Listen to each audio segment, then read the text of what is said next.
नमस्कार। Share market के series के इस पहले सेशन में मैं आप सभी का हार्दिक स्वागत करता हूं। इस सेशन में हम राशियों के बारे में जानने वाले हैं और वो राशि किस सेक्टर्स को निर्देशित करती है, इनके बारे में समझने वाले हैं। ऐसा माना जाता है कि इस सृष्टि का जन्म मेष राशि में अश्विनी नक्षत्र में हुआ था। इसलिए काल पुरुष की कुंडली यह हर चीज के लिए एक बेस बनाकर मानी जाती है, चाहे वो शेयर मार्केट हो या मेदिनीय ज्योतिष हो, जिसको उसके लिए वह बेस होती है। तो इसी काल पुरुष कुंडली को मेष राशि से लेके मीन राशि तक 12 राशियों का हम अध्ययन करने वाले हैं और उनके द्वारा जो निर्देशित सेक्टर्स है उनको समझने वाले हैं। चलो दोस्तों, पहली राशि है मेष राशि, एरीज। यह राशि मंगल की राशि है। Mars is the Lord of this राशि। यह बहुत ही डोमिनेंट है, एग्रेसिव है और मंगल यह सेनापति माना जाता है। इसलिए उसका काम ही है युद्ध लड़ना, संरक्षण करना। तो आप समझ सकते हैं कि इसके द्वारा जो सेक्टर्स है वो सेक्टर्स है defence sector, power sector, fire arm sector, ordnance factory जैसे सेक्टर्स। उसके बाद में मेडिकल से भी वो जुड़ा है। इसलिए फार्मा, फिर मेडिसिनल जो भी सेंटर्स है, इक्विपमेंट्स है, मेडिकल से जुड़ी हुई जो भी चीजें हैं, वो सभी भी इस मंगल के मेष राशि के अंदर आते हैं।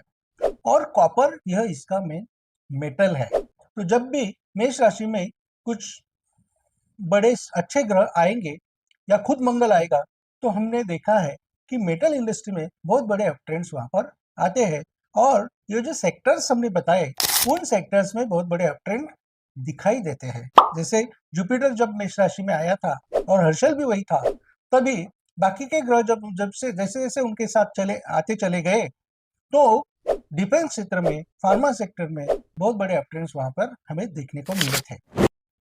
इस तरह से मंगल का जो प्रभाव है वह इस राशि के द्वारा इन सेक्टर्स के ऊपर प्रभाव डालता है। चलो, तो इसके जो शत्रु ग्रह है वह है शनि, फिर बुध। तो इनका भ्रमण शायद मेष राशि में मार्केट के लिए अच्छा नहीं होगा। लेकिन बाकी के जो उसके मित्र ग्रह है, जैसे रवि है, गुरु है और खुद मंगल है, तो इनका भ्रमण इस राशि में मार्केट के लिए बहुत अच्छा साबित होगा। नेक्स्ट राशि है दूसरी राशि, वृषभ राशि। यह शुक्र की राशि है, वीनस की राशि है। यह राशि एक सुंदरता की तरफ बढ़ने वाली राशि है।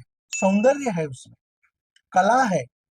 और ये एक पृथ्वी तत्व की राशि होने के कारण इसमें नेचुरली जो व्यवहार है और धन है, तो धन आकर्षित करने की क्षमता होती है।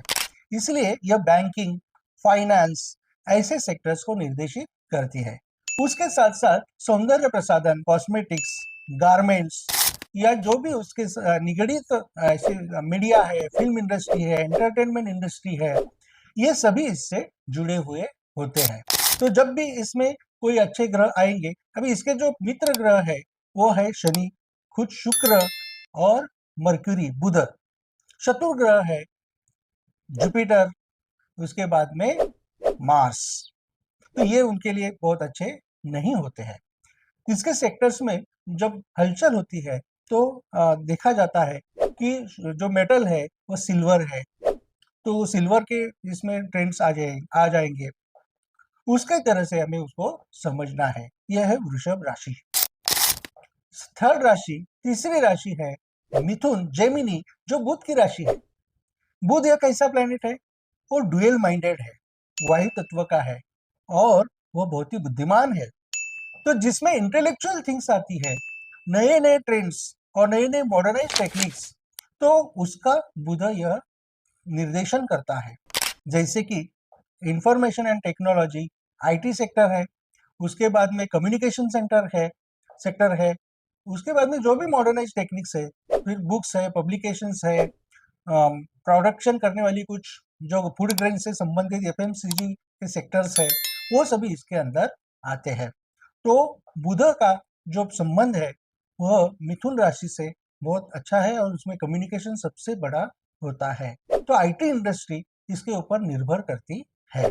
और मर्क्यूरी के मित्र ग्रह जो है वह है खुद मर्क्यूरी, सैटर्न शत्रु ग्रह है, मार्स, और जो न्यूट्रल है वो है जुपिटर। तो उस तरह से हमें उसको उसके सेक्टर्स को समझना है, क्योंकि मिथुन राशि के बारे में हम आगे चल के और बात करने वाले हैं। उसके बाद में राशि आती है कर्क राशि। कर्क राशि है चंद्र की राशि है, जो जल तत्व है। चर जल तत्व मतलब बहने वाला जल है, बहने वाला पानी है। इसके लिए नदी या डैम्स या वाटर से रिलेटेड यह राशि है। तो हाइड्रो प्रोजेक्ट्स इसमें आते हैं। फिर उसके बाद में सॉल्ट, फिर जो प्यूरिफाइड वाटर, मोती, ये सभी मिल्क, जो भी लिक्विडिटी है, लिक्विड है, तो लिक्विड के थिंग्स इसमें ज्यादा करके आ जाते हैं। तो उन सेक्टर्स में जैसे ऑयल भी लिक्विड है, तो ऑयल इंडस्ट्री में भी मून का चंद्र का संबंध होता है। हालांकि वो खाली सिर्फ एक नहीं, तो कॉम्बिनेशन में हमको शनि के साथ में या राहु के साथ में भी उसको देखना पड़ता है, जो हम बाद में कॉम्बिनेशन सीखने वाले हैं। तो चंद्र ग्रह जिसका शत्रु ग्रह है शनि, और मित्र ग्रह है मंगल, खुद चंद्र और गुरु। तो इनका जो ट्रांजिशन है वो इस राशि से किस तरह से हो रहा है, वह मार्केट के ऊपर भला बुरा असर डाल सकता है। तो ये वो चंद्र की कर्क राशि हो गई, जिसमें बहुत फास्ट मूवमेंट्स हमें देखने को मिलते हैं। जो भी चर राशियां है, चर मीन्स मूवेबल, 1 4 7 10, जैसे मार्स की मेष राशि यह चर है, फिर कर्क भी चर राशि है, और भी दो राशियां चर राशियां है। तो इनमें होने वाले जो मूवमेंट्स है वो बहुत बड़े बड़े फास्ट और सुपर फास्ट मूवमेंट्स हमें देखने को मिलते हैं। तो इस तरह से आज हमने 4 राशियां कवर की है, और उन 4 राशियों के जो सेक्टर्स है उनके बारे में संक्षेप रूप में जानने की कोशिश की है। तो जरूर इसका लाभ उठाइए और हमसे जुड़े रहिए। Thank you.